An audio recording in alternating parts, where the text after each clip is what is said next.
સહજાત્મ સ્વરૂપ પરમ ગુરુ દેવાનંદન હો રાજચંદ્ર પ્રભુ પ્યારા આ કળી કાળે હો અમને ઉદ્ધરનારા વંદન વિધિ ના જાણું તોય ચરણે આવી વળગુ અચળ ચરણનો આશ્રય આપો અચળ ચરણનો આશ્રય આપો મન રાખો ના અળગુ દેવાનંદન હો રાજચંદ્ર પ્રભુ પ્યારા પ્રમાદમાં શું પડ્યા રહ્યા છો અપૂર્વ અવસર બાળો વર્તમાનમાં માર્ગ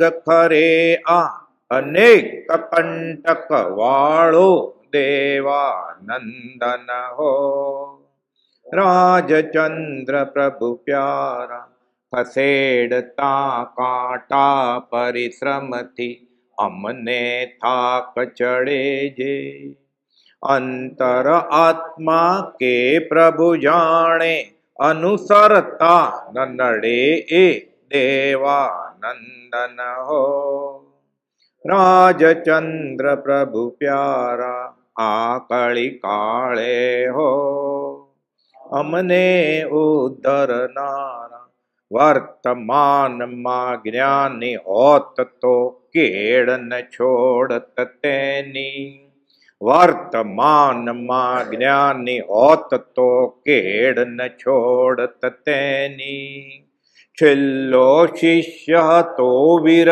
પ્રભુનો છેલ્લો શિષ્ય હતો વીર પ્રભુનો સુખદ સ્મૃતિ છે તેની દેવાનંદન હો રાજચંદ્ર પ્રભુ પ્યારા આ કળી કાળે હો અમને ઉદ્ધરનારા. શ્રી આત્મસિદ્ધિ શાસ્ત્રનું અવતરણ આ સંવત એકમ ગુરુવાર સંવત 1952 હમણાં થોડા દિવસમાં આવે છે દિવસ. આખો ગણધરવાદ કોણે લખ્યો?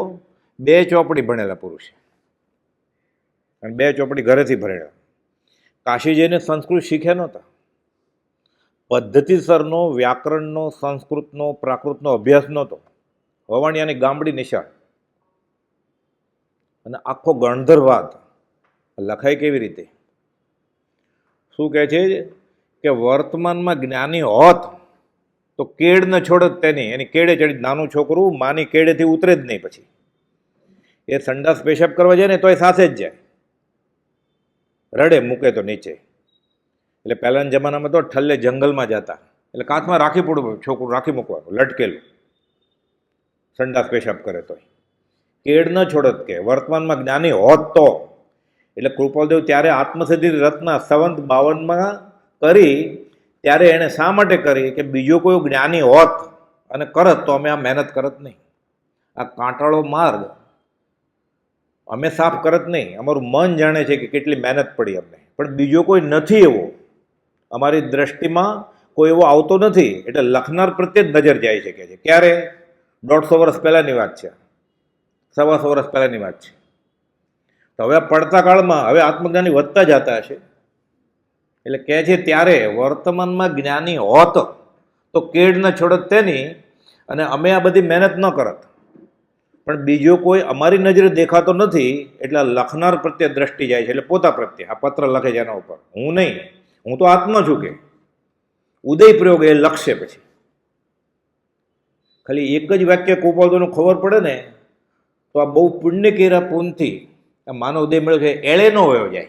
અનંતકાળથી જે ભૂલ કરતો આવ્યો છે, અસત દેવ, અસત ગુરુ અને અસત ધર્મ, એમાં મુખ્ય તો શું? અસત ગુરુ. કેમ કે ગુરુમાં ભૂલ આવે એટલે દેવ અને ધર્મમાં ભૂલ આવે જ ને. પ્રભુશ્રી સમજાવતા કે મૂળ રકમમાં ભૂલ હોય એટલે સરવાળો ગુણાકાર બાદબાકી જે જવાબ તો ખોટો જ આવે ને. પછી વ્યવસ્થિત હોય બધું.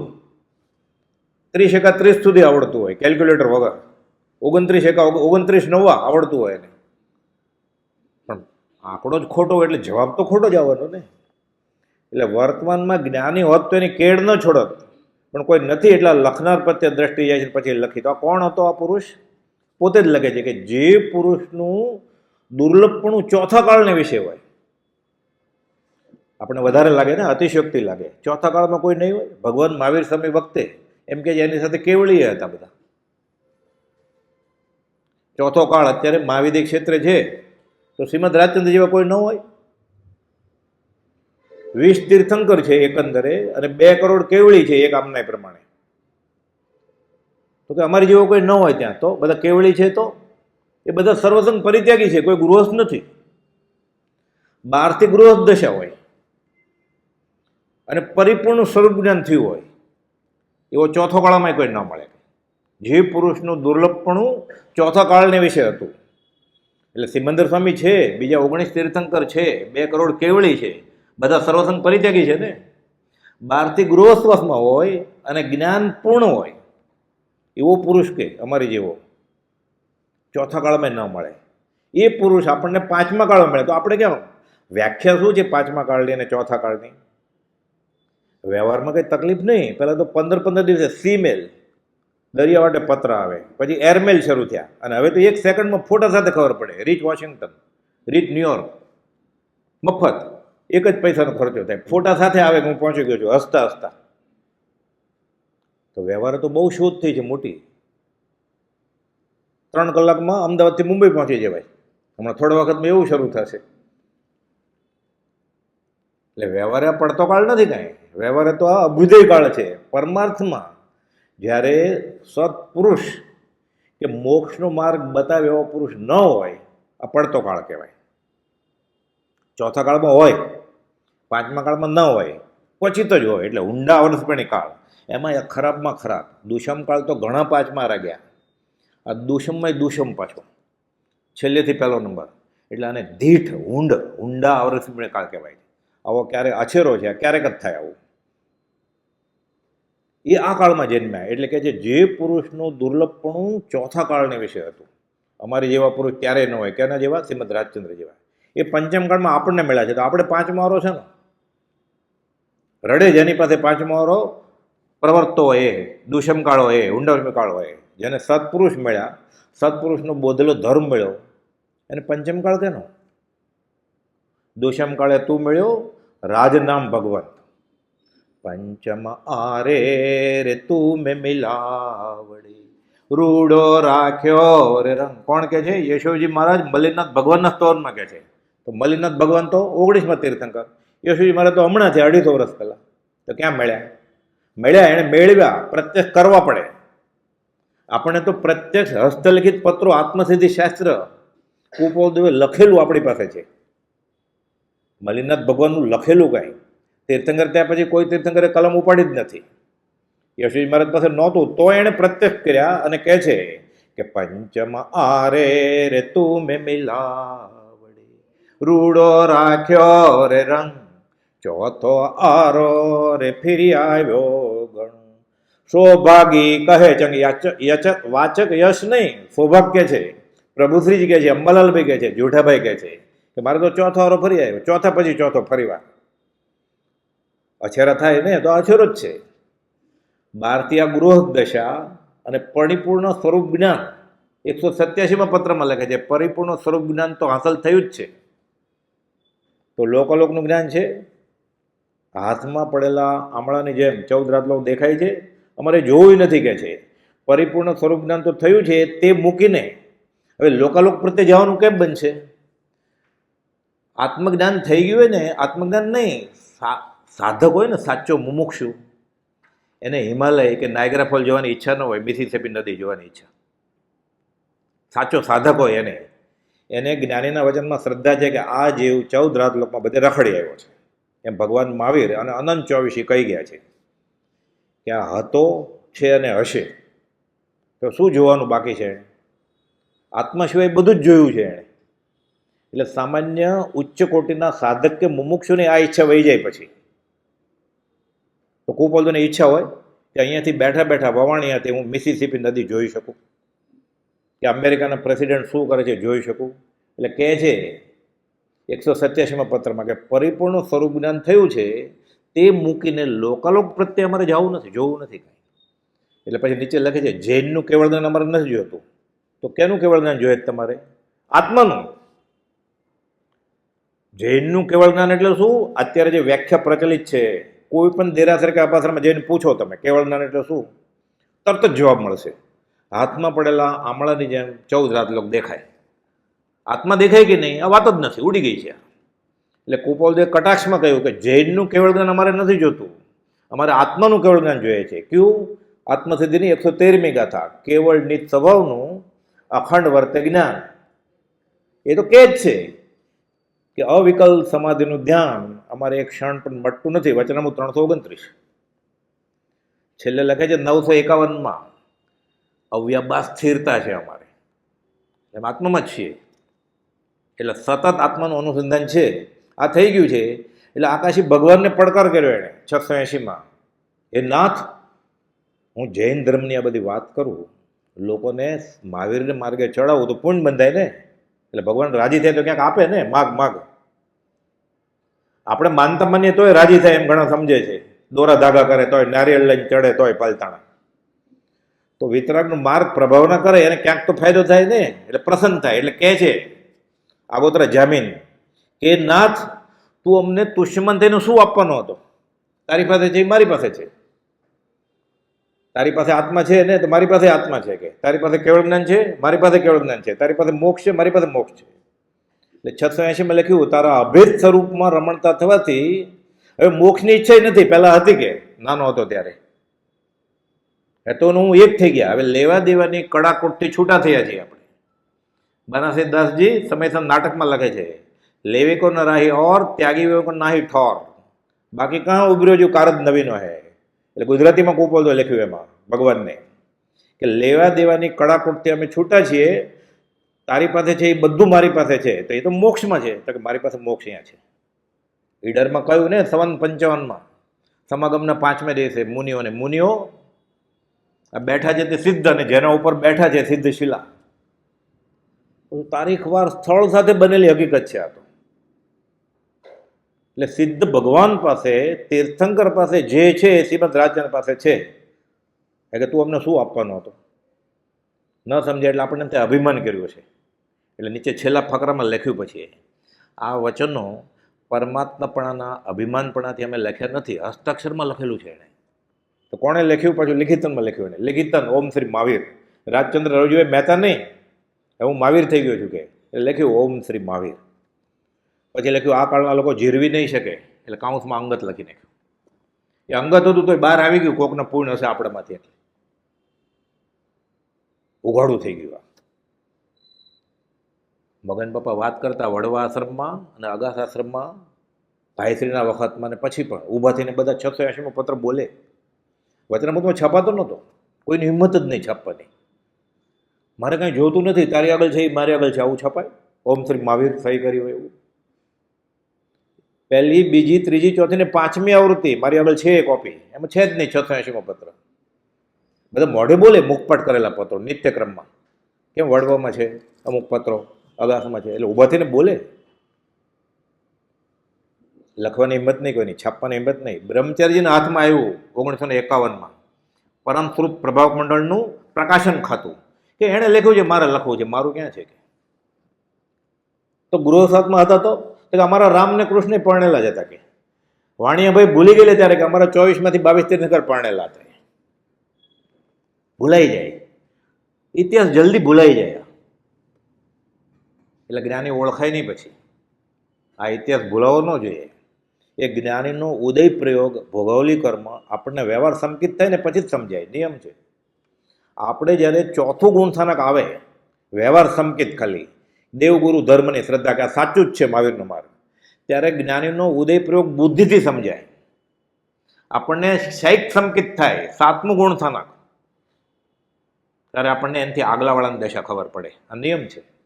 વ્યાખ્યાનસર 1માં 139મો, 142મો અને ખાલી 39મો બોલ છે. એ કોણ કોને ઓળખી શકે? એટલે આપણે જો હજી મિથ્યાત્વમાં હોય તો આપણે અત્યારે માનવાનું છે.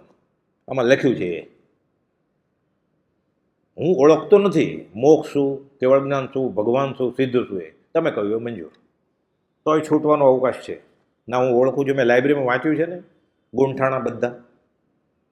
તો આપણે જે લાઇબ્રેરીમાં જેને વાંચ્યું છે કુપોલદેવ નહીં વાંચ્યું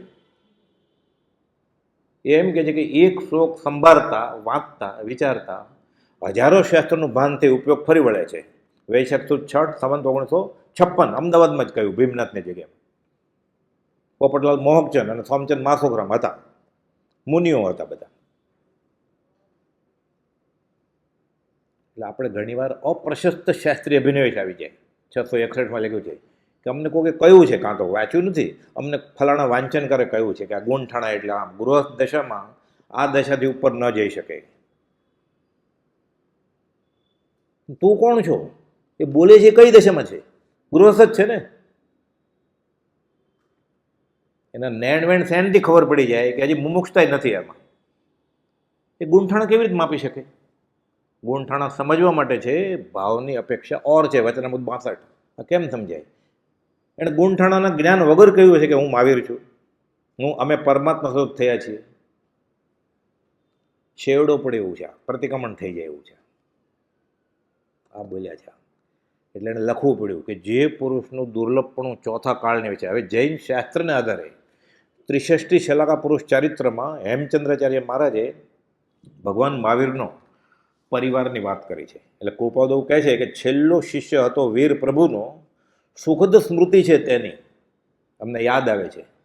અમે ભગવાન મહાવીર સાથે ફરેલા, અમે છેલ્લો શિષ્ય હતો. પછી શું કહે છે? લઘુશંકા જેટલો પ્રમાદ કરવાથી અમારે આટલા ભાવ કરવા પડ્યા. ઈડરમાં બધી પ્રભુશ્રીજીને વાત કરેલી મને કે આ પૂર્વી શિલા જે ભગવતી સૂત્રમાં લખેલું છે, આપણે ઉપર ચડતા જમણી સાઈડમાં આવે છે ને, ત્યાં ભગવાન મહાવીર બેઠા હતા, સાથે ગણધરી હશે ને, ગૌતમ ગણધર બેઠા હતા, કુપાલદેવ બેઠા હતા. મુનિને કહે છે કે અહીંયા અમે હતા. ભગવતી સૂત્રમાં જે પૂર્વી શિલાની વાત આવે છે એ આ શિલા છે. હે ગૌતમ, 21 વર્ષની પર્યાય તે સમયે ભગવાન છઠને પાણે છઠ કરતો કરતો હું અહીંયા વિચરેલો. એમ તમારું ઉત્પાદની આખી વાત છે ભગવતી સૂત્રમાં. એનો ભાગ કુપાલદેવે વચનામૃતમાં ટાંક્યો છે. એ મુનિઓને સમાગમમાં કહેલું. એક મુમુક્ષે પૂછ્યું જાહેરમાં, તમને બીજું શું શું કહેલું કહી દો ને, મજા આવી જાય ને આપણને. એટલે તરત ઈડરની ટિકિટ લઈને ભાગીએ આપણે.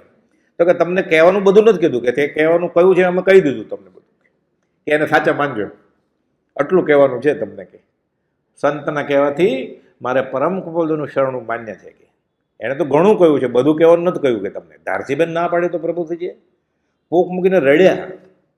કહે છે કુપાલદેવ ચૈત્રવદ 30 સંવત 57ને દિવસે કે અમારે હાથે અંબાલાલને, સૌભાગભાઈને અને આ મુનિને અપૂર્વ આત્મજ્ઞાન થયું છે. કે મને સામાન્ય વાત લાગી. ચોથને દિવસે હતા કે હું હમણાં આવું છું, બહુ અગત્યનું કામ છે. કુપાલદેવ કે ના. તો કે ના, હું આવું જ છું ને પાછો. તો કુપાલદેવ ફરી વાર પૂછે બહુ અગત્યનું કામ છે? તો કે ના. કુપાલદેવ કે ભાવી. તો પછી આવ્યા. પછી શું આવે? ખબર પડી કે દેહ છોડી ગયો છે. પછી 2 વર્ષ પછી પ્રભુશ્રીજીના સમાગમ અર્થે જાય છે. ધંધુકાના આપાસરે પહેલે માળે, અંદરથી કડી બંધ કરી, કોઈ જોઈ ન જાય એટલે. મેજિસ્ટ્રેટ રોવે તો કેવું લાગે? પ્રભુશ્રીજીના ખોળામાં માથું નાખીને રડ્યા. પછી કે હું ઓળખ્યો નહીં ત્યારે કહેલું આ બધું. એને શાસ્ત્રોમાં બહુ વાંચેલા. સાધુ સાધ્વી આચાર્યોને કંઈ આગમમાં ગૂંચ હોય તો એમ કે આપણે મોરબી રાજકોટ જશું ને, ધારસીભાઈનો ઉકેલ કરશે. એ નહીં કરે તો કુપાલદેવ તો હતા જ પાછા ઉકેલ. કે ગાંગે અણગાના ભાંગા નથી સમજાતી. આચાર્યએ કહ્યું કે આ મને પૂછ્યું છે, રવિવારે કોર્ટ બંધ હોય, કે તમે બપોરે આવજો જમીને શાંતિથી, એટલે 2 થી 5 3 કલાકમાં મને સમજાવી દેજો. ધારસીભાઈ મનમાં વિચારે છે કે મને જ નથી આવડતા ગાંગે અણગાના ભાંગા, હું શું સમજાવીશ આચાર્યને? ના પડે તોય અપમાન લાગે ને, કે મને નથી આવડતું. આ એમ કહેવાય? નથી આવડતું એ કે ને, એને બધું આવડી જાય એમ કહી કેમ શકે? એ કુપાલદેવ લખે જોઠાભાઈને કે હું અલ્પજ્ઞ છું, તમારે યોગ્ય ગુરુની જરૂર છે. પૂર્વભવે સાથે જ હતા તોય પાછા કહે છે તમે અમારા પર રાગ કરશો ને, તમારે કરવાનો છે, અમે નહીં કરીએ તમારા પર. 59ના પત્રમાં કહે છે. તોય પછી એને કહે છે હું અલ્પજ્ઞ આત્મા છું, તમારે યોગ્ય ગુરુની જરૂર છે. આ લખ્યું ને એને પહેલાં એમ કહ્યું કે હું સર્વ પ્રકારે સર્વજ્ઞ છું અને હું બીજો મહાવીર છું. એટલે ખોટું બોલે જ ને, ખોટું જ બોલે જ્ઞાની. જ્યાં જ્યાં જે યોગ્ય છે, સામેવાળો ઉપર ચડતો હોય ને અધ્યાત્મમાં. એટલે જોઠાભાઈને એટલું કહ્યું હશે કુપાલદેવે કે હું અલ્પજ્ઞ આત્મા છું, તમારે યોગ્ય ગુરુની જરૂર છે. એટલે જેઠાભાઈને ખબર પડી ગઈ કે હું જ યોગ્ય નથી એને ઓળખવા માટે. થઈ ગયા યોગ્ય, તો ગયા ને ઉત્કૃષ્ટ સમાધિ મરણ કરવા માટે. પૂર્ણ પુરુષને જેના દેહ વિલયનો ખેદ થાય. કોઈ ગુજરી જાય તો જ્ઞાનીને ખેદ થાય? ગોપાલજીને ખેદ થયો, પરમાર્થ ખેદ થયો. કેવો ખેદ કર્યો? જેઠાભાઈનો દેહ છૂટ્યો એટલે 115, 16, 17 છે કે આપણા એટલે એના જેઠાભાઈના સમાગમીના એવો પુણ્ય ક્યાંથી હોય એટલા બધા કે આ કાળમાં એનો સત્સંગ મળે આપણને. એટલે માયાદેવી એને ઉપાડી લીધો કે એટલે આપણે હીન પુણ્ય છીએ એટલે જેઠાભાઈ ગુજરી ગયા. એમ આપણે નસીબદાર હોત તો જેઠાભાઈનો સમાગમ હજી ચાલુ રહેતા આપણને. આ જેઠાભાઈની દશા પૂર્ણ પુરુષને પરમાર્થ ખેદ કરાવે એવી દશા. એને એમ કે હું અલ્પજ્ઞ હતું. દારેશભાઈ માન્યા નહીં કે હું બફમમાં હતો, માન્યો નહીં. પછી ધ્રુસકે રડ્યા. તમને જે કહ્યું એ બધું કહી દે તો બધું અમને કહેવાનું નથી કહ્યું કાંઈ. તો કે હવે મારે શું કરવું? મોત તો નજીક છે. તો કે 20 દુહા કરો, યમ નિયમ કરો અને ક્ષમાપણાનો પાઠ કરો ને સહજાત્મ સ્વરૂપ પરમ ગુરુ મંત્રની 3 માળા કરો. એ માળા તો કરવા માંડ્યા, 3 નહીં આખો દિવસ. પછી વડવા આવ્યા. સમાગમ સેવેલો પહેલાં ત્યાં ગોપાલ તો 10 દિવસ હતા બહાર, બધું યાદ કરે. ક્ષવ પછી જબરો ત્યાંથી શાળામાં ગયા અને 48 કલાક સતત સહજાત્મ સ્વરૂપ પરમનો જાપ સાથે દેહ છોડ્યો. પછી આ શરણ અને આશ્રયનું આ ફળ છે. કોનો આશ્રય? જે પુરુષનું દુર્લભપણું ચોથા કાળને વિશે હતું. શ્રીમદ રાજચંદ્ર આ લખનાર કોણ? શ્રી 63 શલાકા પુરુષ ચરિત્ર ભાગ 4. એમાં 12મા સર્ગમાં 239મા પાના ઉપર હેમચંદ્રાચાર્ય મહારાજ લખે છે. એનું ભાષાંતર ભાવનગરના કુંવરજી આણંદજીએ કરેલું છે, જે ગોપાલજીને પ્રત્યક્ષ મળેલા. સૌ પ્રથમ સંસ્કૃતમાંથી ગુજરાતી ભાષાંતર કરનાર કુંવરજી આણંદજી. એને ગોપાલજી ખીજાયેલા છે કે મારી વૃત્તિ કાબુમાં નથી આવતી. તો કે હજી વ્યવહારમાં તમારે વખણાવવું છે અને વૃત્તિ કાબુમાં લાવવી છે. પત્ર છે 729મો પત્ર છે.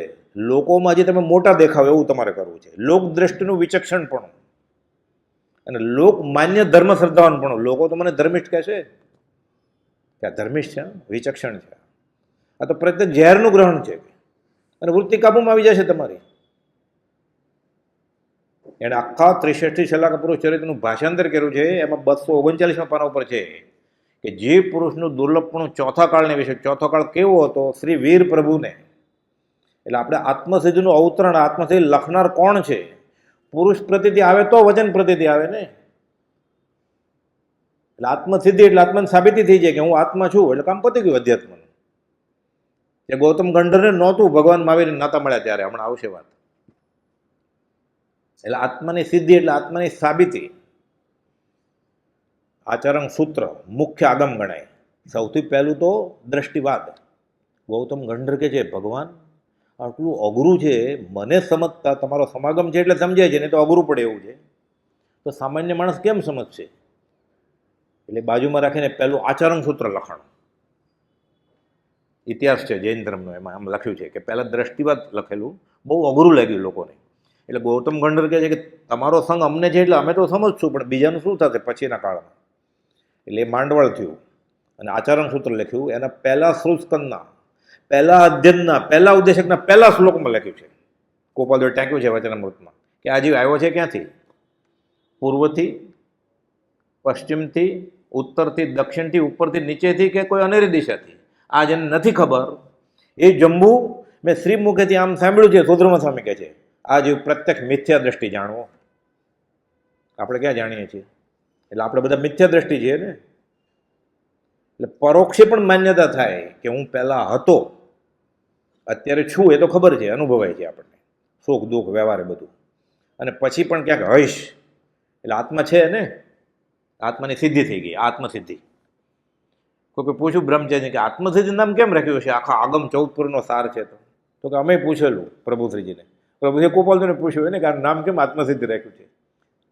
તો કે તમે છો આત્માની સાબિતી, એટલે આત્મસિદ્ધિ, આત્માની સાબિતી.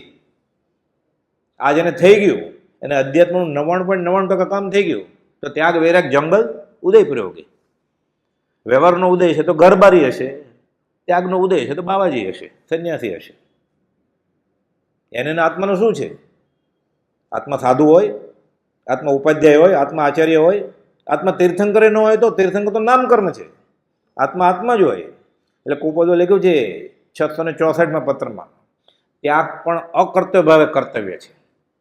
સાધુ થવા માટે, ઉપાધ્યાય થવા માટે, આચાર્ય થવા માટે, ગચ્છાધિપતિ થવા માટે, ગઢ ટકાવવા માટે કે તીર્થંકર થવા માટે દીક્ષા નથી લેવાની. આત્મા થવા માટે દીક્ષા લેવાની. ત્યાગ પણ અકર્તવ્ય ભાવે કર્તવ્ય છે. એક એક વાક્ય છે કુપોલદેવનું, આખું આગમ જ છે. સૌભાગભાઈને કહ્યું કુપોલદેવ 166માં, જ્ઞાની પુરુષના એક એક વાક્યમાં, પછી આગળ લખે છે એક એક શબ્દમાં અનંત આગમ રહ્યા છે. આ કેમ હશે? આમ હશે. 14 પૂર્વ આત્મસિદ્ધિમાં 142 ગાથામાં 1.5 કલાકમાં લખી નાખ્યા. હમણાં આવશે આગળ. શ્રી 63 શલાકા પુરુષ ચરિત્ર ભાગ 4, સર્ગ 12, પાનું 239. શ્રી વીર પ્રભુને 14,000 મુનિઓ, 36,000 સાધ્વીઓ, 314 પૂર્વધારી, 14 પૂર્વનું જ્ઞાન હોય એવા 300, 1300 અવધિ જ્ઞાની. આ જાણવાની શું જરૂર છે? હમણાં આવશે વાત. આમાંથી એક ગોપાલદેવ છે, 700 વૈક્રિય લબ્ધિવાળા અને 700 કેવળ જ્ઞાની હતા ભગવાન મહાવીરના પરિવારમાં, પરમાત્મા પરિવારમાં. અને તેટલા જ અનુત્તર વિમાને જનારા. એટલે પછી માણસ થાય અને દેહ મોક્ષે વયા જાય, ચરમ શરીર તરીકે જન્મે પછી લોકાંતિક દેવ થાય. અનુત્તર વિમાન જનારા 500 મન પ્રયોગ જ્ઞાની. એટલે મન પ્રયોગ જ્ઞાન એટલે સામેવાળા મનની વાત જાણે, ભાવ જાણે, અને જેને સમ્યક દર્શન થયું હોય એને જ મન પ્રયોગ જ્ઞાન થાય, એના વગર ન થાય. ગોપાલદેવ ઝવેરી બજારને ગલ્લે, રાજકોટ, મોરબીમાં, વવાણિયામાં બીજાના મનની વાત જાણતા હતા. હજારો પ્રસંગ બનેલા છે, નામ, વ્યક્તિનું, સ્થળ, તારીખ અને વાર સાથે. તો કોઈ દીક્ષા ક્યારે લીધી હશે? તીર્થંકરને તો મન પ્રયોગ જ્ઞાન છેલ્લા ભવે મતિશ્રુત અવધિ ગર્ભમાંથી જ હોય. દીક્ષા લે ત્યારે મન પ્રયોગ થાય. તો કુપોલદેવ દીક્ષા ક્યારે લીધેલી? અને મન પ્રયોગ જ્ઞાન ઝવેરી બજારને ગલ્લે હતું. એટલે ટોળું હતું ને 500 મન પ્રયોગ જ્ઞાની, એમાં એક શ્રીમદ રાજચંદ્ર હોય.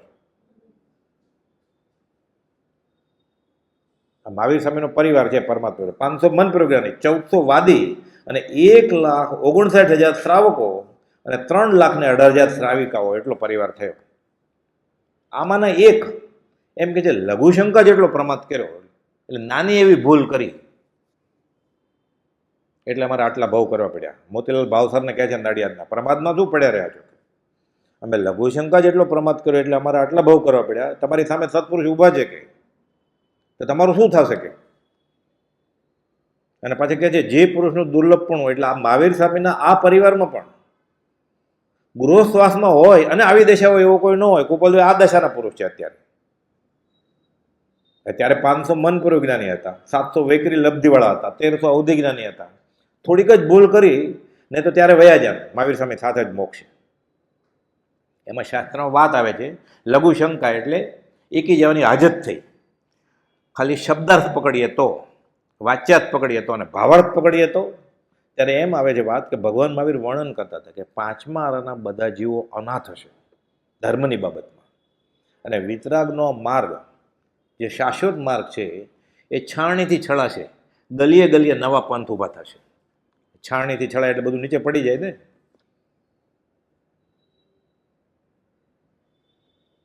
કે ગલીએ ગલીએ નવા પંથ ઊભા થશે.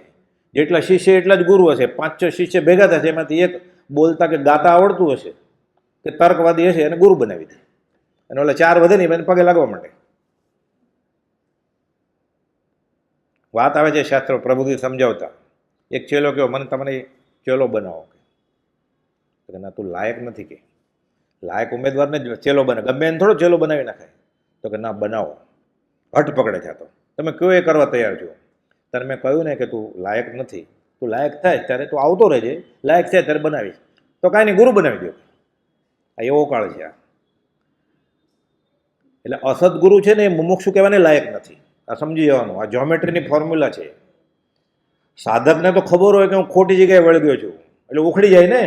વચનામૃતનું ફરી ફરીને અવગાહન કર્યા કરે. 20 દુહાનું, ગોપાલદેવના વચનનું ફરી ફરીને અવગાહન કરે એટલે ખબર પડી જાય કે હું ભાલે ભરાણો છું. છૂટી જાય ને મરતા પહેલાં. વલભલા આચાર્યને આવું થયું છે. તો હરિભદ્ર સુરી બ્રાહ્મણ, પછી જૈનમાં આવે અને બ્રાહ્મણ સાચું લાગે. સિદ્ધર્ષિ ગણી, સિદ્ધસેન દિવાકર, બધાની વાત સાંભળીએ ને આપણે. 17 વાર જૈનની દીક્ષા લે, પછી પાછા બૌદ્ધની લે, પછી પાછા જૈનમાં આવે.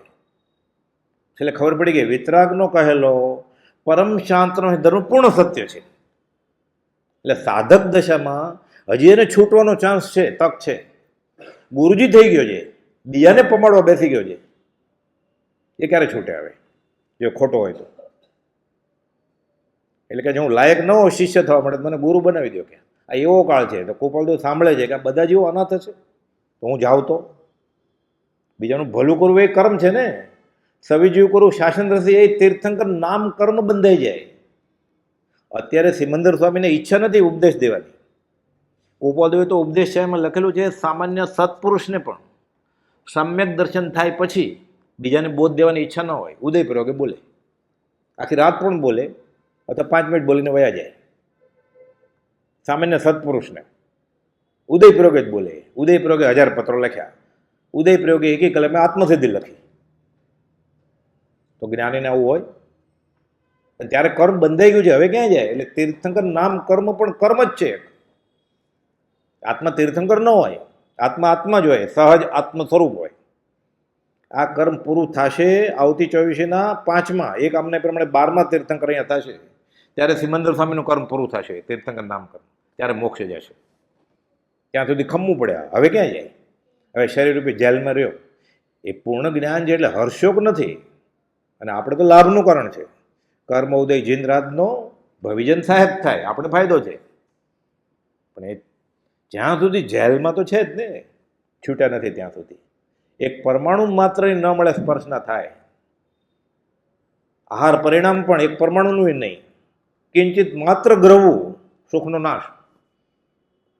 હજી શ્વાસ લેવો પડે જ ને, હજી ખાવું પડે ને, ચાલવું પડે ને. એટલે તિર્યાપત લાગે કેવળીને ને સિમંદર સ્વામીને. એમ શાસ્ત્રમાં લખ્યું છે, ચાલે જીવ તો મરે જ ને, શ્વાસ લે તો જીવ તો મરે જ, બોલે તોય જીવ મરે. પહેલે સમયે કર્મ બંધ થાય, બીજે સમયે ઉદયમાં આવે, ત્રીજે ખરી જાય. પણ ઈરિયાપત લાગે ખરી કેવળીને તીર્થંકરને. હવે ક્યાં જાય? કર્મ બાંધી લીધું છે તો. એટલે કૃપાલદેવે કહ્યું કે તીર્થંકરે કર્યું એ કરવું છે, તીર્થંકર થવા પણ ઈચ્છા નથી, અભિમાન નથી કર્યું. એને ખબર છે કે કર્મ બાંધશું એટલે કરવું, કરાવડાવવું, કર્તવ્ય અનુમોદવું, મનથી વચનથી કાયાથી 3 3 9. કચ્છમાં સંપ્રદાય હોય બધા, 8 કોટી નાની પક્ષ, 6 કોટી મોટી પક્ષ ને એવું બધું. એટલે કૃપાલદેવને કોઈ પૂછ્યું કે કેટલી કોટીએ કરી તો સાચો ધર્મ? એટલે કોઈ 9 કોટીએ છોડવું પડશે. મનથી વચનથી કાયાથી કરવું, કરાવડાવવું, કર્તવ્ય અનુમોદવું. નરોડા કયું દેવકંજી મહારાજને પૂછે જ માં દેવકંજી મહારાજ, તમારું આવું શરીર આવું કૃશ કેમ થઈ ગયું? હાડકા પાછલા દેખાય છે, 2 ક્યારા કે, એક આત્માનો એક દેહનો. દેહના ક્યારાનું પાણી લઈ લીધું ને આત્મા તરફ વાળ્યું, દેહનો ક્યારો સુકાઈ ગયો. કે તો જ્ઞાનીને અનંત દયાનું શું? કોઈ કે દયા છોડવી છે અમારે. થયો અકર્તા ત્યાંય કરવું, કરાવડાવવું, કર્તવ્ય અનુમોદવું. કાંઈ ન કરે ત્યારે ભગવાન થવાય, ત્યાં બેસાય. ઈશ્વર કરતા કોઈ નહીં, ઈશ્વર શુદ્ધ સ્વભાવ. કે કરે તો અથવા પ્રેરક તે ગણે ઈશ્વર દોષ પ્રભાવ. ઈશ્વરને દોષ આવે તો ગુરુજીને દોષ ન આવે, કંઈ કરે તો. ખાલી ઉદયપ્રયોગ જ કરે ગુરુજી તો દોષ ન આવે, ઈચ્છાથી કરે તો દોષ આવે.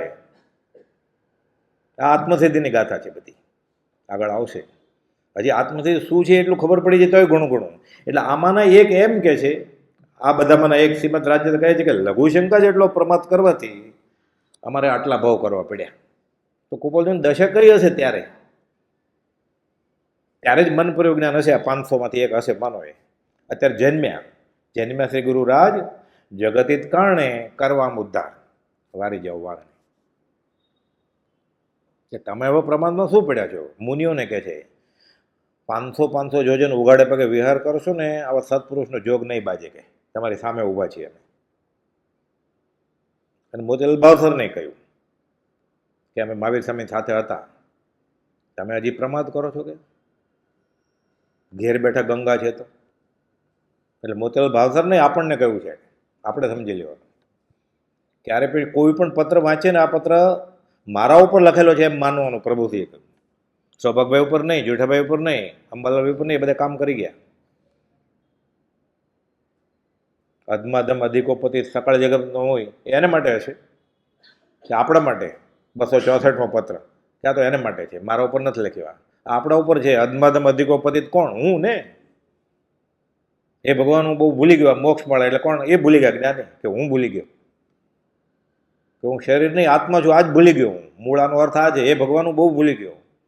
અનંત જ્ઞાનીઓ અનંત કાળથી પોકારી પોકારીને કહે છે કે તું શરીર નહીં આત્મા છું, હું આ જ ભૂલી ગયો. મૂળમાં જ ભૂલ છે.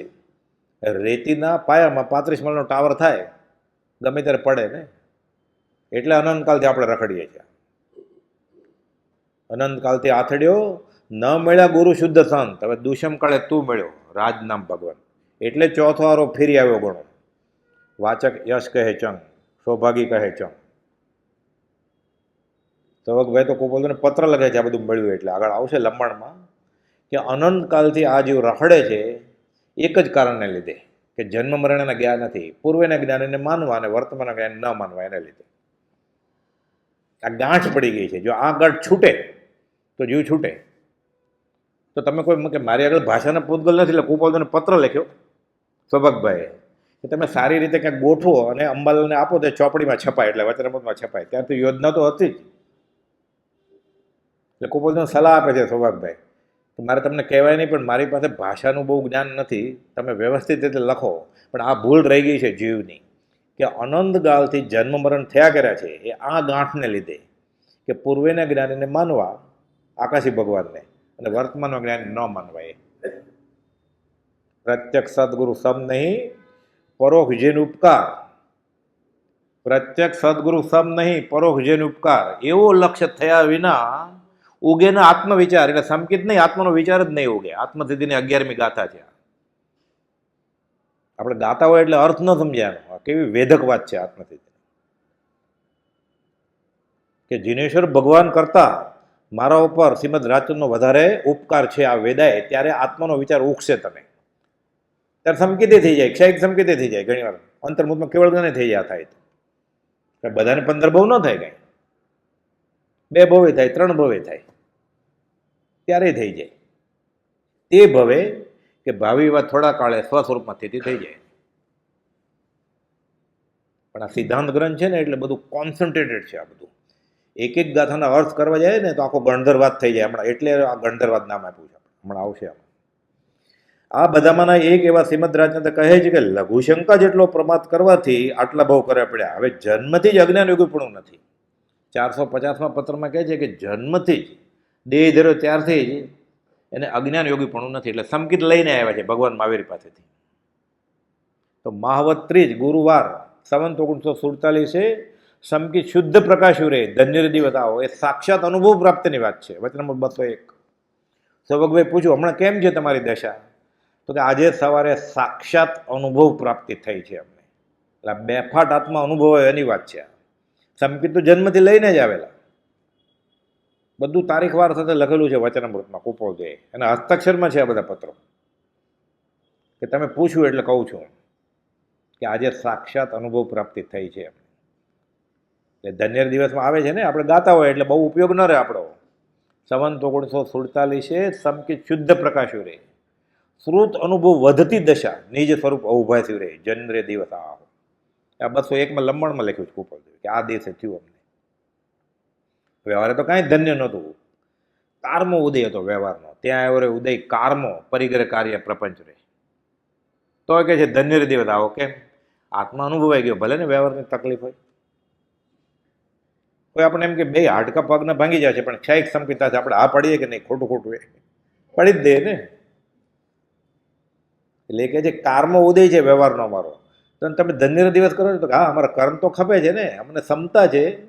ઉદય આવેલા કર્મ ક્ષમતા રહે તો એટલું દેવું વયું જાય. અનંતકાળનું દેવું છે, અબજો રૂપિયાનું. હવે એક પૈનું દેવું ખાલી બાકી રહે, નામ આયુષ્ય ગોત્ર ને વેદનીય, તો રાજી ન થાય.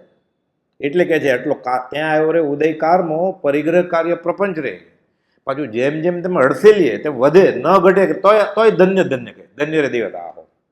વ્યવસ્થિત લખ્યું છે. કે છે વિના દીવાના પણ કલમ ચલાવી છે. ભૂલ નથી કરી. જોખી જોખીને ત્રાજવામાં જોખી જોખીને આ બધા શબ્દો વાપર્યા છે. પ્રતિક્રમણ આવે છે ને, કાનો માત્રા મીંડી પદ ઓછું અધિક વિપરીત ભણાણું હોય તો તત મિચ્છામી દુકડા. આમાં તત મિચ્છામી દુકડ છે જ નહીં. વિના દીવાને પણ કઈ કલમ ચલાવી છે. કે ભૂલ નથી કરી. અમે પોતે જ લખીને આપ્યું છે. બરોબર ઉપયોગપૂર્વક લખ્યું છે. ગાંધીજીએ લખ્યું છે કે અમને રાયચંદભાઈ કવિનો 2 વર્ષનો ઘનિષ્ઠ સમાગમ થયેલો, રોજ બપોરો ગાળવા કે હું ત્યાં જતો. એ લખે છે કે હું બ્રીફલેસ બેરિસ્ટર હતો, એટલે બેગ હતી પણ કોઈ કેસ નહોતો બેગમાં, ખાલી હતી. એટલે હું બેસતો બપોરે ત્યાં 2-2, 3-3, 4-4 કલાક. અમે બપોરે ઘરાક ન આવે ને 2-3 વાગે, 4 વાગ્યાથી શરૂ થાય પાછું. એ જમાનામાં તો બપોરે બંધ રાખે પાછું 12:30 થી 3 સુધીને એવું બધું, પછી શરૂ થાય. અત્યારે હજી રાજકોટમાં એવું છે, બપોર બંધ હોય બધું. તો હું બેસતો કે રાયચંદભાઈ કવિ ક્યારેક ક્યાંક લખ્યું હોય અને પછી ચેક કરીને ફરીવાર લખ્યું હોય એવું મેં જોયું જ નથી ક્યારેક. અને જે અસ્ખલિત ધારા ચાલતી કે વિચારની એ લખતા. આ હાથનની ડાયરી બધી લખતા ને ત્યારે હું જોતો, પછી એણે તો લખ્યું છે કે 60-70 હજારનો વેપાર થયો એ જમાનામાં. હીરાકોક લેવા આવ્યો હોય એ વેપાર થાય ને બીજી મિનિટે કે ડાયરીમાં ક્યાંક આત્માની વાત લખે ને હું હજી વિચાર કરતો કે આવડો મોટો ઘરાક ગયો, હજી હું વિચારતો હોઉં કે વકીલ હતો તોય એ વેપારી હતા તો સીધું આત્માની વાત લખતા કે ટાંકતા, બીજું એને કંઈ હતું જ નહીં કે. અને ક્યારે ફેરફાર કર્યો હોય ચેક કરીને મેં જોયું જ નથી કે. એ ક્યાં વેપારી હતા, એ તો આત્માનો વેપારી હતા. ગાંધીજી ક્યાં ઓળખ્યા? નહીં તો ક્વિટ ઇન્ડિયા કરે, ક્વિટ કર્મ કરે ને. તો બ્રિટિશરને કાઢે કે કર્મને કાઢે, કુપોલને ઓળખે. બહુ અઘરું છે આ જ્ઞાનીને ઓળખવા, એટલે બહુ અઘરું છે આ જ્ઞાનીને ઓળખવા. એટલે સંકેત સદગુરુને ઓળખી જાય, સત્પુરુષને ઓળખી જાય, દેવ અને ધર્મ તો સાચો જ બતાવશે. એટલે દેવગુરુ ધર્મ મળી ગયા ને એને, એટલે સંકેતી થઈ ગયો. મહાવીર સ્વામીની મિની ઝેરોક્ષ થઈ ગયો. અંશે હોય અહીંયા અવિનાશી, પૂતગલ જાલ તમાશે. એને ખબર પડી જાય આ સંસાર આખો ખોટો છે. જે જ્ઞાનીને મળ્યો હોય એને મોક્ષ માર્ગમાં પ્રવૃત્તિ 2ની સંભવે. વચનામૃત 551, જ્ઞાનીની અને જ્ઞાનીના ખરા આશ્રિતની. જે પકડી લે એને ખબર પડી જાય. એને હજી વ્યવહાર જ સાચું લાગ્યું છે એને, પણ આ સંકિત કયું છે. 2 પત્રોમાં કુપોલદેવે કહ્યું છે. વચનામૃત 769 અને વચનામૃત 771માં સરખું લખ્યું છે. એવા 15 પત્રો છે વચનામૃતમાં કે એક જ વાત ડબલ જગ્યાએ કરી હોય કે જે કહેનાર પુરુષ સાચા છે, મોક્ષ માર્ગ આમ જ હોય. કેમ? શ્રીમદ રાજચંદ્ર કહે છે એમ ખુલ્લું લખ્યું છે કુપોલદેવે. જેમાં પરમ કૃપાળુ કહે છે એમ જ મોક્ષ માર્ગ છે, એમ જ મોક્ષ માર્ગ હોય. આ પ્રકારની એક દ્રઢતા, શ્રદ્ધા, પ્રતીતિથી શાસ્ત્રમાં ઘણે સ્થળે આને સંકિત કહ્યું છે. આગળ જતા આ જીવને જીવાજીવનું જ્ઞાન થશે. પછી લખ્યું છે ભગવત તીર્થંકરના શ્રાવક શ્રાવિકા નિર્ગ્રંથની, એટલે સાધુ સાધ્વી બધાને કંઈ જીવાજીવનું જ્ઞાન પહેલેથી જ ન હોય કંઈ.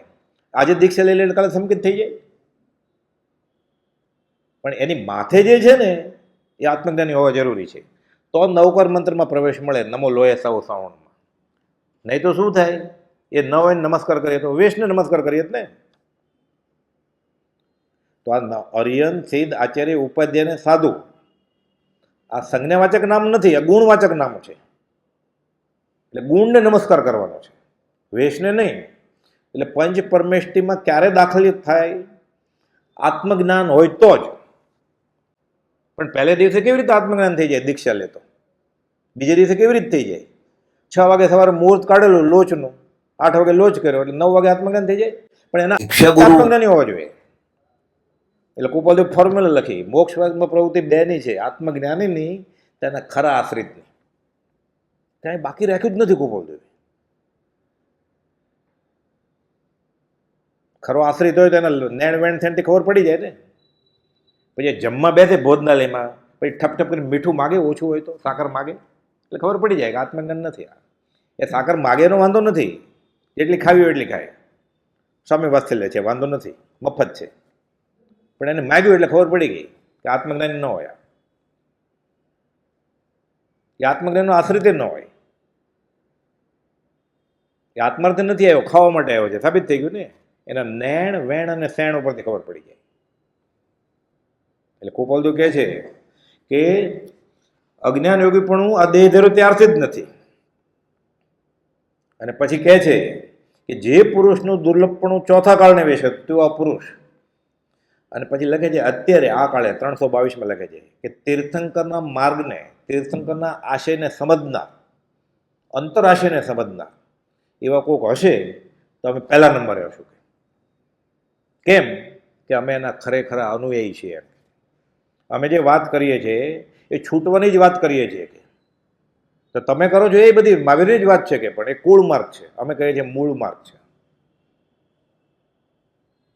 એટલે વચનામૃત 37માં કહે છે જોઠાભાઈને કે જગતના સગળા દર્શનની માન્યતાને ભૂલી જાજો. એટલે બ્રાહ્મણ, એટલે બૌદ્ધ ધર્મ, વૈષ્ણવ ધર્મ, એટલે સાંખ્ય યોગ, પછી જૈન ધર્મનું એને ભૂલી જવાનું. કે સગળા દર્શનની માન્યતા ભૂલી જવાનું, પણ જૈન સંબંધ એટલે બધા ખ્યાલ ભૂલી જાઓ, પણ જૈન સંબંધી સર્વ ખ્યાલ ભૂલી જાઓ એમ લખ્યું. જૈન દર્શનને ભૂલી જાઓ એમ ન લખ્યું. જૈન સંબંધી સર્વ ખ્યાલ ક્યાં? શ્વેતાંબર, દિગંબર, સ્થાનકવાસી, દેરાવાસી, તેરાપંથ, મેરાપંથ, આ બધું ભૂલી જાજો. કે તો કયો ખ્યાલ રાખવાનો જૈન સંબંધી? યાદ, રાગ દ્વેષ જાય તો મોક્ષ થાય. એટલે કે જે સગળા દર્શનની માન્યતાને ભૂલી જાજો અને જૈન સંબંધી બધા ખ્યાલ ભૂલી જાજો. બધું વ્યવસ્થિત લખેલું છે. જૈન દર્શન નહીં ભૂલી જતા. જૈન દર્શન શું છે? જીન થઈને જીનને આરાધવાના. જીન એટલે 5 ઇન્દ્રિયો કાબુમાં રાખે. જીન થઈ જે જીનવર આરાધે તે સહી જીનવર હોવે રે, તે નક્કી થાય જ જીનેશ્વર. ભૃંગીલિકાને ચટકાવે તે ભૃંગી જગ જોવે રે. એની બીજી કડી 394માં છેલ્લા ફકરમાં ગોપાલદેવ સૌભાગ્યને લખ્યું કે આ સિદ્ધાંત છે કે જીન થઈને જીનવર આરાધે તે સહી જીનવર હોવે, એટલે થાય જ જીનવર. કોઈ થયેલા દેખાતા તો નથી. કે અને મોટા દિવસોમાં પર્યુષણમાં મંદિરો ઉભરાય છે બધા. તો તીર્થંકરનો આ સિદ્ધાંત ખોટો છે. તીર્થંકર કેવળ જ્ઞાની હતા એટલે ખોટો હોય જ નહીં. નક્કી આ જીવનો વાંક છે કે જીન થઈને જીનવરને આરાધતા નથી. 394માં લખ્યું જ છેલ્લે. એટલે કે તમે કરો છો બધું જૈન ધર્મનું જ કરો છો. ટીલા ટપકા કરે, ફૂલ લઈને જાય, મોપતી લઈને જાય, ડુંગરા ચડે, ઉગાડ પગે ચડે, દાન ધર્મ કરે, ભૂખ્યો રહે, આંબેલ કરે, ઉકાળેલું પાણી પીવે, રાત્રિભોજનનો ત્યાગ કરે. ના છે જ નહીં. તીર્થંકરે સહસ્ત્રગ્રમે ક્રિયા કહી છે. એક પણ ક્રિયાનો નિષેધ નથી. પણ સમજાવણ ઉપકરશો. એટલે જીન થઈને જો જીનવરને આરાધે તો સહી જીનવર હોય. તો તમારો ધર્મ કયો છે? એટલે કોઈ લખ્યું જ્યાં ત્યાંથી રાગદ્વેષ રહિત થવું એ અમારો ધર્મ છે. 37માં પત્રમાં લખ્યું. તમે શ્વેતાંબર છો, દિગંબર છો. આ ચિત્રપટ જોઈએ તો દિગંબર કહેવાય? ના, કપડું તો લપેટ્યું છે. તો આ શ્વેતાંબર સાધુનો વેશ છે? ના, એને તો અલગ વેશ હોય ને. એ નથી. તો બ્રાહ્મણ છે, જનોય નથી. પારસી છે, કસ્તી નથી. સંન્યાસી છે, ભગવા કપડાને કમંડળ નથી. તો કયો વેશ છે? આ વિતરાગનો વેશ છે. જ્યાંથી રાગદ્વેષ રહિત થવું એ બનેલો પ્રસંગ છે. આ ચિત્રપટ હતું ને ધામણ આશ્રમમાં મગન બાપા 5 વર્ષ ત્યાં હતા. આ વડવામાં હતા ને એને પહેલાં 5 વર્ષ ત્યાં હતા. એમાં પ્રભાશંકર પટની, ભાવનગરના દિવાન, એમ રવિશંકર મહારાજ, આ બધા આવે. તો રવિશંકર મહારાજ આવે છે દર્શન કરવા, જોવે છે. હવે એને જૈન ધર્મ તો ખાસ ઓલું ન હોય, પણ સદાચારી પુરુષ, ઉગાડ પગા મહારાજ કહેવાતા, ચપ્પલ વાપરતા જ નહીં. ખરા ત્યાગી વૈરાગી હતા એ, સદાચારી. પણ તે પરમાત્મને તે વ્યવહાર સમર્થ. તો કે એવા વિતરાગી લાગે છે કે હમણાં સિક્કો મૂકીએ ને, કે વૈષ્ણવમાં તો શું છે, કોઈ પણ મંદિરમાં જાય કે ગુરુજી પાસે જાય એટલે પહેલાં સિક્કો મૂકે, એટલે કંઠી આપે. પછી કે એવા નિષ્પૃહ છે, સિક્કો મૂકે લપસી જાય. કે મૂકવો ક્યાં કે ચિત્રપટમાં સિક્કો? આ એવા નિષ્પૃહી છે કે તેની પ્રત્યેક ચેષ્ટાના અદ્ભુત રહસ્યનું ફરી ફરી નિરીક્ષણ કરવું. એટલે આ ચિત્રપટની મુદ્રાને ખાલી દર્શન કરી ને 5 મિનિટ આપણે ઉભા રહીએ તો આમ થાય આપણે દરિયા મોજા ઉછળે દરિયાના. નાહી ધોઈને 5 મિનિટ ઊભું રહેવાનું ખડગાસનમાં. આપણે આમ ઊભું રહેવાનું કડક ખડગાસનમાં શાંતિથી, કંઈ કરવાનું નહીં, બોલવાનું નહીં. એમ શ્રીમદ રાજચંદ્રની સામે ઊભો છે એમ વિચારવાનું. 5 મિનિટ પણ પૂરી ન થાય, દેખાય બધા મોજા. અને એ લિખિતમાં લખે છે સમાધિ રૂપ આ સહજ આત્મ સ્વરૂપ. ઝવેરી બજારના ધંધા સાથે, છોકરા સાથે, મહિને મહિને મની ઓર્ડર કરે છે, એના સાથે આંખ પાસે જમીનની રેતી ઉચકાવે છે. એક હાથે મહાભીરમણ સમુદ્ર તરે છે. માથું ધડ ઉપર રહેતું નથી કે પરસેવો છૂટી જાય છે. લખ્યું છે એકમાં પત્રમાં, પ્રસ્વેત છૂટી જાય છે, પરસેવો છૂટી જાય છે. પણ તોય અમારે સમાધિમાં જ છે અંતરંગમાં. તો આપણે 5 મિનિટ ઊભા ન રહી શકીએ. જે ઊભો રહી શકતો હોય નમસ્કાર. એટલે માનસિક સ્થિરતાથી ઊભો સોમવાર નથી કરવાનો એમ ઊભો રહીને. લખે છે 324માં ગોપાલદેવ કે ચો તરફ વ્યવહારમાં ઉપાધિની જ્વાળા ભડકે બળે છે. ત્યાં પરમ જ્ઞાની સિવાય કોઈને સમાધિ રહે નહીં. પછી આગળ લખે છે આશ્ચર્યકારક છે અમને રહે છે. એટલે ગોપાલદેવ કોણ છે? જ્ઞાની નહીં, પરમ જ્ઞાની છે. 4 લીટીનો જ પત્ર છે ખાલી કે ચો તરફ ઉપાધિના ભડકા બળે છે. એમાં પરમ જ્ઞાની સિવાય કોઈને સમાધિ રહી ન શકે. કે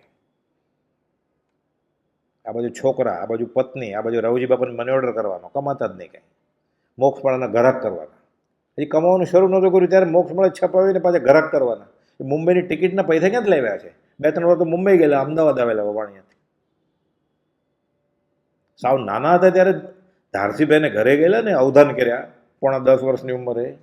આવો હેમરાજભાઈ ને આવો માલસીભાઈ, પાછા આવવાની ટિકિટના પૈસા જ નહોતા ગોપાલ. 10 વર્ષનો છોકરો. એ મામાએ મીઠાઈનું બોક્સ આપ્યું ને, એ કંદોઈને વેચી નાખ્યું ને પૈસા મળે એમાં ટિકિટ લીધી ને બાકીના પૈસા ઘરે આપ્યા છે બાને કે લ્યો આ મામાએ આપ્યા છે. મામા આગળ ન માગ્યા. સમાગમમાં દિનપણે આવવું નહીં, 457માં કહ્યું છે. આ જન્મથી જ ખબર છે ને કે સમાગમમાં લાચારી નહીં કરવી. આપણે તો માગવા જાય જ પાલીતાણા સમાજ શિખર. આ વિતરાગનો ધર્મ નથી. પાલીતાણા ચડીને સમાજ શિખર જઈને કોઈ એમ કહ્યું મને સંકેત આપજો એટલે હું આવ્યો છું, કે જો મને સમ્યક દર્શન થશે તો હું ચાંદીનું છત્ર ચડાવી એવી માનતા માની કોઈ? એને ખબર પડી જ જાય કે ચાંદી સોનું હતું એ લૂંટાવીને પછી એ ભગવાન થયા છે.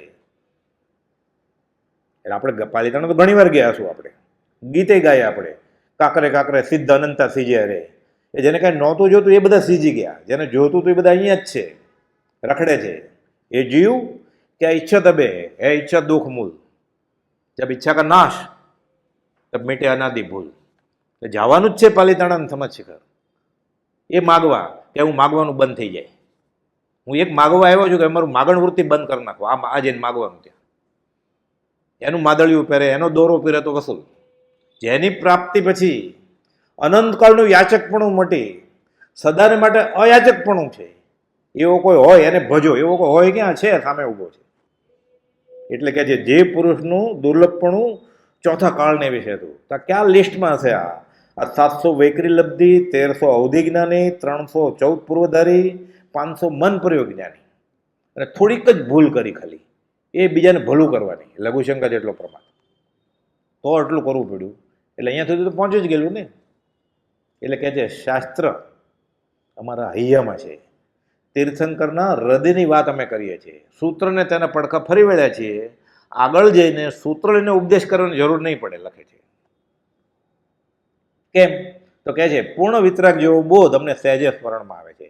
એટલે જે મહાવીર સ્વામી બોલે, સિમંદર સ્વામી બોલે પૂર્ણ વિતરાગ, એવું અમને સહેજે અનાયાસે, ગોખવું નથી પડતું. આપણે નક્કી કરવું પડે ને વિષય, કે કયો વિષય ઉપર બોલવું છે આપણે. એટલે સહજ સ્મરણમાં આવે છે. પૂર્ણ વિતરાગ જેવો બોધ અમને સહજ સ્મરણમાં આવે છે. કે સમયે સમયે અનંત ગુણ વિશિષ્ટ આત્મા વધતો એવી દશા છે. કે 313માં લખે છે કે એટલે એક સમયે જે દશા છે, એટલે આપણે પૂછીએ તમારી દશા કઈ છે, એ પૂછીએ ને એટલી વારમાં અનંત ગણી વધારે ગઈ હોય. એટલે આપણે કહીએ હે ફરી વાર પૂછે ત્યાં સુધી પાછી અનંત ગણી થઈ ગઈ હોય. એક સમય એટલે આંખના પલકારમાં અસંખ્યાત સમય જાય એનો એક ભાગ, એટલે 1 અસંખ્યાત. એટલે એ જે દશા છે ગુણઠાણું, એ બીજા સમય એના કરતાં અનંત ગુણું આગળ હોય. આપણે ગુણઠાણ માપીએ, ચોથું ને છઠ્ઠું ને. જીવ શરમાતો નથી. 3 સેન્ટીમીટરની ફૂટ પડતીથી એવરેસ્ટ પર્વત માપવા બેઠો છે. ગુણઠાણા માપે છે ગોપાલદેવ. એ કહે છે સમયે સમયે અનંત ગુણ વિશિષ્ટ આત્મા વધતો એવી દશા વર્તે છે. આવું બધું સૌભાગભાઈને લખે, આપણને તો લખ્યું જ નહોતું, પણ સૌભાગભાઈ બધું આપી દીધું અંબાલાલભાઈને. અંબાલાલભાઈને આજ્ઞા હતી છપાવવાની, એટલે લૂંટાવી દીધું જગતને. એટલે પૂર્ણ વિતરાગી દશા છે આ. કયું? પ્રભુથીજીને મુનિ અમારા મને વિતરાગમાં ભેદ ગણશો નહીં. આગાખાનને બંગલે અને ભીમનાથની જગ્યામાં ઉતારો હતો આગાખાનને બંગલે. ત્યારે પ્રભુ અમને તો ખબર જ હતી, તમે આ કહ્યું એટલે અમારી માન્યતાને સહી સિક્કા લાગ્યા, નોટરાઇઝ થઈ ગયું ને. તમારે ઘેર તમારા છોકરાના પારણાની દોરી ખેંચવાનો પ્રસંગ આવે તો તમે વિતરાગ જ છો. અમે તમને ગૃહસ્થ દીઠા જ નથી. તને મેં વિતરાગ દીઠો હો કૃપાળુ દેવ. આ જ્ઞાનીને ઓળખવાની દ્રષ્ટિએ એટલે પ્રભુ સર્વસંગ પરિત્યાગી સાધુ હતા. એને ભગવાન તરીકે ઓળખે. સૌભાઈ ભગવાન તરીકે ઓળખે, અંબાલાલ ભગવાન તરીકે ઓળખે, જુઠાભાઈ ભગવાન તરીકે ઓળખે, આપણે એને ગૃહસ્થ ઝવેરી ગણીએ. પછી બહુ ઉદાર થઈ જાય એટલે લખે કવિશ્રી, તત્વજ્ઞ. બહુ ઉદાર થઈ જાય તો પરમ તત્વજ્ઞ એમ લખે. એને મોઢામાં ડચુરો ભરાય છે પરમાત્મા કહેતા એને. કેમ? શ્રદ્ધા જ નથી તો. એણે લખ્યું કે હું પરમાત્મા છું, હું મહાવીર છું, હું રામ છું. બોલી નથી શકતો હજી. જ્ઞાની પુરુષ અને પરમાત્મામાં ભેદ નથી. જે કોઈ ભેદ માને એને માર્ગની પ્રાપ્તિ પરમ વિકટ છે.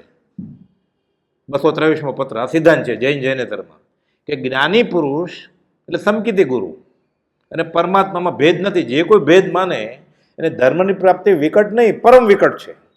આપણે પરમાત્મા પણ માનવાનું છે તોય નથી મનાતું. એટલે કવિશ્રી, તત્વજ્ઞાન, અવધાનીના એને એમ હું માન આપું છું, અપમાન કરે છે. મપાઈ કેમ? જે કહે છે હું સર્વજ્ઞ વિતરક છું અને તમે કહેશો એ તત્વજ્ઞ છે, આ જન્મ કવિ છે, શતાવધાની છે, જ્યોતિષ છે, ક્ષયોપશ્મી પુરુષ છે. પરમાત્માથી ઓછા આ ક્યાં ગોપાલદેવને? એને આશા જ ન કરી સમજે. નથી ઓળખતો ત્યાં સુધી વાંધો નહીં. આ તો દાવો કરે કે હું ઓળખું છું આટલા વર્ષથી ગોપાલદેવને, આ માર્ગમાં છું. જ્ઞાની પુરુષને પરમાત્માથી ઓછા ક્યાં? તોય ગુનો છે. આ તો પરમાત્માથી ઓછા આંકવા છે. પ્રીતમદાસ કહે છે જ્ઞાનીનો બાહ્ય વ્યવહાર જોઈને ગુરુ કો દેખે માનવી, ગુરુ કો માને માનવી, દેખે દેહ વ્યવહાર, કહે પ્રીતમ સંચય નહીં, પડે નરક મોજા. કોઈ જ્ઞાની પુરુષ મળ્યા હોય ને એનો ગૃહસ્થ વ્યવહાર જોઈને એને માણસ લાગે કે આ માણસ છે, ભગવાન નથી એવું લાગે ને તો નરકે જશે, એમ પ્રીતમદાસ કે છે. કોપોલ કરતા પહેલા થયા છે આ. ગુરુ કો માને માનવી, દેખે દેહ વ્યવહાર, કહે પ્રીતમ સંચય નહીં, પડે નરક મોજાર. એટલે પ્રીતમના પ્રમાણે આપણે જો ગોપાલજીને ઝવેરી સમજશું, ગૃહસ્થી સમજશું, ઘરબારી સમજશું તો નરકે જશું આપણે. ન ઓળખે તો વાંધો નહીં. હું ઓળખતો નથી, મને ભગવાન શું એ ખબર નથી, મને મોક્ષ શું એટલે ખબર નથી, તો બરોબર છે, એકરાર કર. મને ક્યાં ખબર છે આત્મા શું એ? આત્મા કોણે જોયો છે? તમે કહ્યું મારે મંજૂર. તહત્તી આ ઈચ્છા મેં ખમા સમણો, આ તહત્તી કરવું પડે. સૌભાગભાઈ, અંબાલાલભાઈ, જૂઠાભાઈ, પ્રભુશ્રીજી અને બ્રહ્મચારી ઓળખી ગયા. લખે છે બ્રહ્મચારીજી, અગાસ આશ્રમમાં પ્રભુશ્રીના અંતેવાસી થવા આવ્યા ને એ પહેલાં બધા વૈષ્ણવનું ને ભાગવત પુરાણ તો પહેલાં વાંચેલા જ એણે. પછી કુપોદેવે અંબાલાલભાઈને સંસ્કૃત શીખવાનું કહેલું જૈન આગમ સમજ માટે. એ વચન મળી ગયું એને, એટલે પોતે સંસ્કૃતને અર્ધમાગદી શીખી ગયા. મગન બાબા વાત કરતા કે આપણે કેમ ગુજરાતીમાં હું બોલું છું અત્યારે સંસ્કૃતમાં બોલી શકે આવી રીતે, તમે પૂછો ને જવાબ સંસ્કૃતમાં આપી શકે. એ બધા સમયસર નિયમસર બધા દિગંબરી આગમે બધા વાંચ્યા. પ્રજ્ઞાબોધમાં ઘણા બધા પાઠ દિગંબર આમના પ્રમાણે છે. એ કહે છે પછી ઓ સર્વજ્ઞ દશા વિતરાગી તુજ મુજ શક્તિ સમાન જય દેવ જીનેન્દ્ર મહાન અહો હો રાજચંદ્ર ભગવાન. હવે સમય પૂરો થાય છે, 10 મિનિટનો રિસેસ, પછી આત્મસિદ્ધિ વિશે આગળ ચલાવ્યા.